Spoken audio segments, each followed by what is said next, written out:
Hi Julia, Emily and Sophie. I have been a perfectionist and critical parent all my children's life, and as I now have become aware of the negative impact of this on my teenagers, I'm battling with guilt and regret. I'm hoping it is not too late to repair the damage. I see how negative one of my children has become and how evident this is in our poor relationship. How do I best repair this? Should I share this with my children? I guess I'm looking for forgiveness.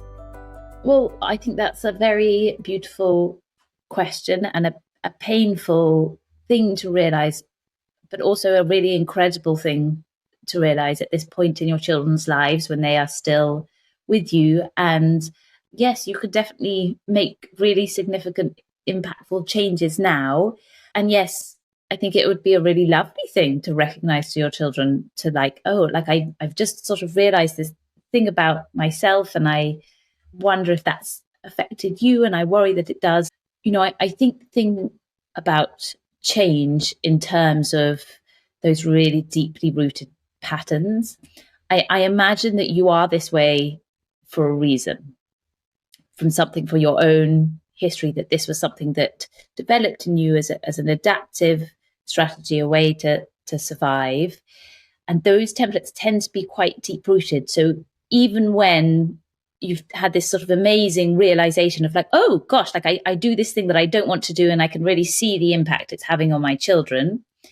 Sometimes we can have the realization, which is critical. That's the most important thing. You've done the most awareness, important nothing thing. happens. Exactly. Yeah. But then the translation into doing something different is much harder than we wish it was because it's almost like a reflex, some of these ways of being. And I would encourage you, if it's a possibility for you, to have your own therapy, to work out what is it that's really sort of driving this perfectionism? How can I be more aware of when that little reflex just comes up in order to be able to do something different? Because sometimes just knowing isn't enough to always affect change. But also very powerful is what you suggested in your question, which is around repairing with your children, validating their experience. So when you do have moments that will still happen, inevitably they will still happen from this point forward, is that you can be that happened again, and you can make that connection with them. Yeah, I think that's such a fantastic whole response there, Pom. The other bit I thought might be helpful to pick up on in the question was at the end, she said, I think I'm looking for forgiveness. And I would say, in a way, we're talking about two quite separate things. There's the question of how do I repair with my children and how do I do it differently, which is probably one of the best ways of repair, because there's the initial acknowledgement, which can be a really powerful thing and the start of healing, but also a big part of them regaining trust in how they might respond or changing for themselves their own internal voices is for you to keep making that effort to do it differently. Then that acknowledgement and apology feels really meaningful because they can see your attempts to do it differently, even that, including the times it goes wrong and the time that you repair that. I would say the question around forgiveness is actually really a question for you. It's not really for them to forgive you. It's for you to work out how you can be compassionate towards yourself about how you feel the guilt or the responsibility. In time, it may be that they can say that they understand or they have compassion for your experience, but it's not really their responsibility or their duty to kind of give you that, if that makes sense. And actually, the most powerful form of forgiveness would come from yourself to yourself, because you're the one who feels guilty and responsible. Would you guys agree, or would you tweak that? No, I would completely agree. And I think one way to sort of frame it in terms of helping yourself forgive yourself is by imagining that you were a teenager or that you were a child, or imagining the time when you were a child or a teenager, and imagining if your parent had come to you and said, I have always loved you. I've always tried to do my best as a parent, and I've always wanted the best for you, but I have also noticed that I have things of my own that must have been really hard for you, that must have been difficult for you, and I'm worried that they've impacted you negatively, and I'm so sorry. And like, if you can imagine that, what that would feel like for yourself as a child, that's an incredibly powerful thing that is really, really rare that you are giving to your children. The thing that I would add from my experience of being a mother to you two was that I would want to jump in and say sorry too soon, because I would want it to be, quotes, over, or you to forgive me.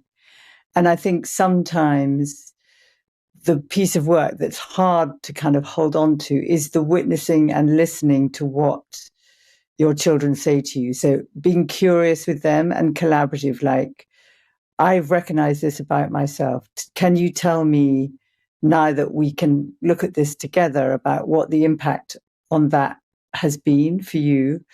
And also get them, or invite them to tell you what would work better for them, what they would prefer. And they may not know. So then you could try out ideas too.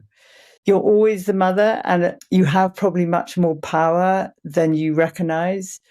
But having a lot of humility and courage from the real part of heart, like care and courage, that invitation and that ongoing discussion, I think, could really reap big rewards for you as a person in relation to yourself and you as a family.